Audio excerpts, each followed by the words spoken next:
इस गुड़िया ने एक बात कही तो मुझे अपने पुराने दिन याद आए। मैं उन सौभाग्यशाली कवियों में हूँ। बम्बोरा के पास में एक बार गुरुदेव का चातुर्मास हुआ था। आप कभी जगत वहाँ कुराबड़ की तरफ उदयपुर के पास आए हों, वहाँ मुझे भी सौभाग्य मिला है गुरुदेव आचार्य श्री के सामने कविता पाठ करने का। मैंने कहा कि साधक जब अलख जगाता है प्रतिमाएं बोला करती है।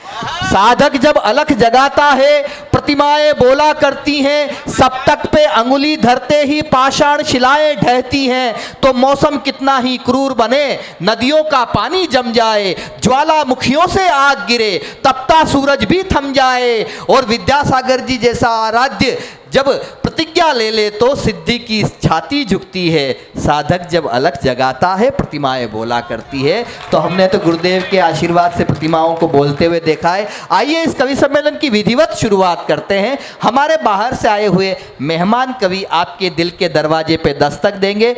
इन दोनों कवियत्रियों को सुनते हुए, छोटी गुड़िया, ये बड़ी अनामिका, इसको सुनते हुए आपको थोड़ी बहुत बुद्धि लगानी पड़ी थी। अब मैं एक ऐसे कवि को बुला रहा हूं जिसको सुनने के लिए आपको बिल्कुल बुद्धि लगाने की जरूरत नहीं, क्योंकि अगले ने लिखने में नहीं लगाई, और लिखने में जब लगाए जबकि उसके पास खुद अपनी हो, लेकिन वो बहुत प्रैक्टिकल है, वो बहुत होशियार है, बहुत मिट्टी पकड़ पहलवान है। वो इतना होशियार है कि गोबर सूंघ के भैंस की उम्र बता देता है। और उस कवि का नाम होता है अर्जुन अल्हड़। तो मैं अर्जुन अल्हड़ जब तक अपनी जगह से उठ के उस माइक तक पहुंचे तब तक आपकी अल्हड़ तालियां एक बार अर्जुन की अगवानी करें। आओ। मेरे माइक पे आके खड़े होते ही आप सारे के सारे टुंडला वाले ऐसे खामोश और शांत हो गए जैसे मैं खड़ा नहीं हुआ कोई लंबा हो गया हो, और आप सब उसकी कपाल क्रिया पूर्ण होने की प्रतीक्षा कर रहे हो। अरे टुंडला मध्य प्रदेश के प्यारे श्रोताओं, एक बार आगे से पीछे तक दोनों हाथ उठा, उत्तर प्रदेश के श्रोताओं दोनों हाथ उठा करके तालियां बजाइए। ये टुंडला है, ये मध्य प्रदेश के 10 कवि सम्मेलन करके आ रहा है। इसको सपने में मध्य प्रदेश आता है। नहीं भाई साहब, बोनी है। देखो ऐसा है, जैसा कि आज़ाद भाई साहब ने कहा कि दोनों बेटियों को सुनने के लिए आपने दिमाग लगाया, मुझे सुनने के लिए बिल्कुल नहीं लगाना है, क्योंकि मैंने कविता में नहीं लगाया। और भाई साहब कह रहे थे जैसा कि इतना टैलेंटेड है कि गोबर सूंघ के बेस की उम्र बता देता है। ये मेरा टैलेंट है भाई साहब, इसलिए, वरना बहुत सारों को क्या है चाट के देखना पड़ता है। तो ये कोई ज्ञान व्यान नहीं है। मैं बिल्कुल माइंडलेस होकर के सुनो कि गमों को करके अनफ्रेंड, खुशियों की फॉलोइंग कर दूंगा, बुझे से मुरझाए से चेहरों पर कुछ पल ग्लोइंग कर दूंगा। और मुझे सुनने के लिए आपको बिल्कुल भी माइंड लगाना ही नहीं है। थोड़ी देर माइंडलेस होके सुनो, मैं इस प्रोग्राम को ही माइंड ब्लोइंग कर दूंगा। बहुत अच्छे, वाह। कोई तनाव नहीं लेना भाई साहब, कोई टेंशन नहीं लेनी, और बिल्कुल भी आप मेरे से ज्ञान की अपेक्षा मत करना, क्योंकि ज्ञान का मुझसे उतना ही संबंध है जितना राखी सावंत का कपड़ों से है। कोई ज्ञान व्यान नहीं, आनंद लेना भाई साहब। क्या मतलब आ रहा ज्ञान देने से? विश्व का सबसे प्रकांड विद्वान कौन? रावण, बहुत ज्ञानी। क्या हुआ? 2 दिन पहले फाइल सलट गई, प्रभु श्री राम ने तीर लगा दिया। तो ज़्यादा ज्ञान बिल्कुल नहीं देना चाहिए भाई साहब। सही बता रहा हूँ मैं, ज़्यादा ज्ञान देने के चक्कर में वो 2-3 बाबा ऑलरेडी फंसे हुए हैं जेल में। अपना चौथा वाला बनने का बिल्कुल मूड नहीं है। बचपन में माँ कहती थी मस्ती मत कर बाबा पकड़ लेगा, मस्ती मत कर बाबा पकड़ लेगा। बाबा को पुलिस ने पकड़ लिया।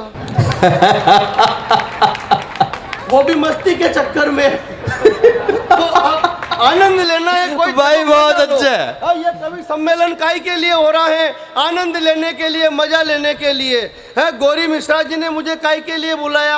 आनंद देने के लिए, मजा देने के लिए। तो टुंडला के प्यारे श्रोताओं, मजे का शाश्वत नियम ये है कि मजा देने वाले से ज्यादा मजा लेने वाला एक्सपर्ट होना चाहिए। भगवान की कसम सही बात बता रहा हूं मैं। हाँ, जवानी में वो सलमान खान और राहुल गांधी नहीं ले पा रहे, और बुढ़ापे में बाबा राम रहीम ने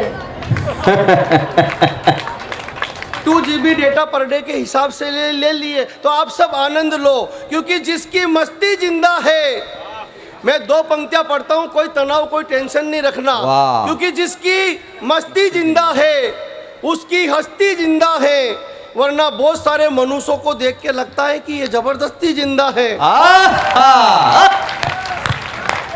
और जबरदस्ती नहीं जीना है, जबरदस्त कोई तनाव नहीं लेना। ये मैं कह रहा हूँ भैया, हमारे लक्ष्मण भैया हम साथ में आए, बहुत मस्त आदमी है लक्ष्मण भैया। शादी से पहले ये कुंवारे हुआ करते थे। अच्छा, नहीं ये इनकी ईमानदारी है। तो मैंने कहा लक्ष्मण भैया इधर उधर रोते फिरते हो, है तुम्हारी उम्र हो गई, अब तो लुगाई ले आओ। बोले ले तो आऊं, पर लाऊं किसकी? अरे मैंने कहा मामला है बहुत रिस्की, सबसे पहले लाओ विस्की, फिर 4 पैक के बाद मर्जी पड़े जिसकी। तो ये टेले बोले दाम्पत्य जीवन का सुख नहीं मिल रहा, कोई जुगाड़ हो तो बताओ। अरे मैंने कहा इस देश में लक्ष्मण भाई 2 चीजें सक्सेस है, या तो दादागिरी या फिर बाबागिरी। हाँ, मैंने कहा या तो किसी दादा से मिलो या फिर किसी बाबा से। ये बोले यार दादाओं का भरोसा नहीं, बाबा वाला आइडिया ठीक है यार। ये चले गए एक बाबा के पास, फर्जी बाबा के पास, इनके भाग्य में वही लिखे थे। जाके बोले बाबा मेरी मुराद पूरी करो। बाबा ने कहा मैं भी मूड में ही हूँ, जा जो तू मांगेगा वही मिले। ये बोले बाबा शादी नहीं हुई, लड़की चाहिए खूबसूरत। बाबा ने कहा कि जा अगर तू हिंदू हुआ तो सोनाक्षी सिन्हा मिलेगी, मुसलमान हुआ तो जोया खान मिलेगी, सिख हुआ तो अमृता सिंह मिलेगी, ईसाई हुआ तो जेनिफर लोपेज मिलेगी, तेरा नाम बता बच्चे। अब ये लक्ष्मण नेपाली टैलेंटेड, नेपाल का माल कर गया कमाल। फट बोले जी मेरा नाम है श्री अब्दुल लक्ष्मण नेपाली सिंह फर्नांडिस। बहुत अच्छा। अच्छे क्या भाई साहब, बाबा का खोपड़ा खराब हो गया। बाबा ने चेले के कोहनी मारी, बोले ये नेपाल का माल ज्यादा ही कमाल कर रहा है, जाओ इसका राखी सावंत के साथ स्वयंवर करवा दो। वो भी ऐसे ही घूमते। मेरी भी शादी नहीं हुई भाई साहब बहुत दिन तक। मैं भी गया बाबा के पास, वहाँ पर बाबा बॉडी में प्रविष्ट होते थे, ऐसे चबूतरे पर स्थान बना हुआ था, है धुपेड़े वगैरह चल रहे, चिमटे विमटे गड़े हुए, पान सुपारी इत्र वगैरह, ढोल ढिमारे बज रहे, गन गन्ना गन ना गन ना गन गन गन्ना गन। ताली नहीं बजाओगे तो फिर ढोल नहीं बजेंगे। ताली बजे वैसी ढोल की तरह। गन गन्ना गन ना गन ना गन गन गना गन गन गना। जैसे ही बाबा बॉडी में प्रविष्ट हुए, बाबा ने कहा पूछो किसको क्या पूछना है। अब मैं चला गया भाई साहब आगे आगे, धाके धुके में मैं प्रश्न भूल गया। जाते मैंने कहा बाबा मेरे छोरे छोरी नहीं हो रहे। उन्होंने वो अनाज के दाने उठाए मुझे दिए, बोले कितने? अरे मैंने कहा ये तो 4 है। बोले रेपुटेशन डाउन मत कर, 3 नीचे से उठा। कितने हुए? मैंने कहा 7। बोले 7 महीने के भीतर भीतर खुशखबरी आएगी। तो मैंने पलट के कहा बाबा लेकिन मेरी तो शादी नहीं हुई। वो बाबा ने चिमटा निकाला और बोले बेवकूफ, क्यों इफेक्ट में साइड इफेक्ट कर रहा है? अरे तेरे प्लाट के ठिकाने नियर बालकनी की डिजाइन सिलेक्ट कर रहा है। वाह अर्जुन बहुत अच्छे।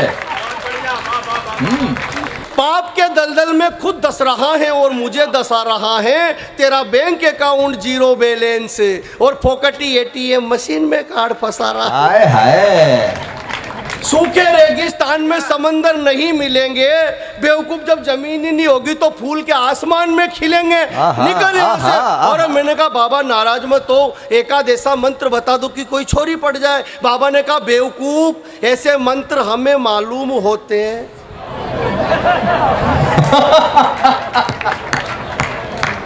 ऐसे मंत्र हमें मालूम होते तो चबूतरे पे क्या अपने बाप को रोते हैं?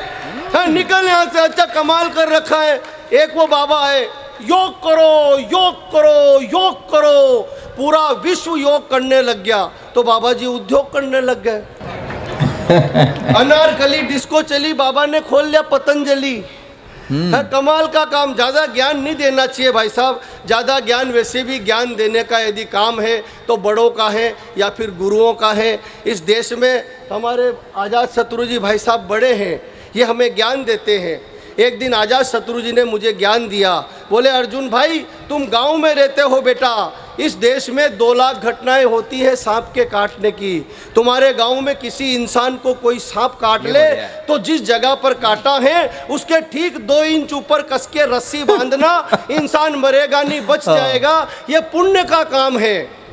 इतना लंबा चौड़ा ज्ञान मेरे खोपड़े में नहीं बैठा भाई साहब। मेरे मोहल्ले में एक 80 साल की अम्मा को सांप ने काट लिया परसों यहाँ।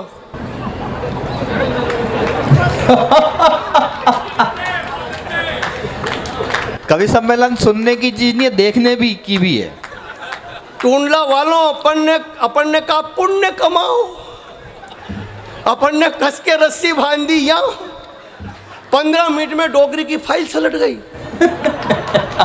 पोस्टमार्टम की रिपोर्ट में पता चला मौत जेर से नहीं हुई, घुटन से हुई। तो अपन 2-3 दिन पहले टूंडला की तरफ निकल लिए। अरे इस कवि सम्मेलन को और खुशनुमा बनाइए, दम है आपके हाथों में जरा दिखाइए और सुनना। अभी रुक जाइए, मतलब पहले पूरी बात तो सुनो। वो वाले भजन नहीं बनना कि अपन घोल में तेल मांग लो, कढ़ाई तक की यात्रा ही नहीं करो। पूरा सुन करके कि इस कवि सम्मेलन को और खुशनुमा बनाइए, दम है आपके हाथों में जरा दिखाइए और सुनना चाहते हो यदि अर्जुन अल्लड़ को मस्ती से, तो एक बार दोनों हाथ उठा करके तालियां बजाइए।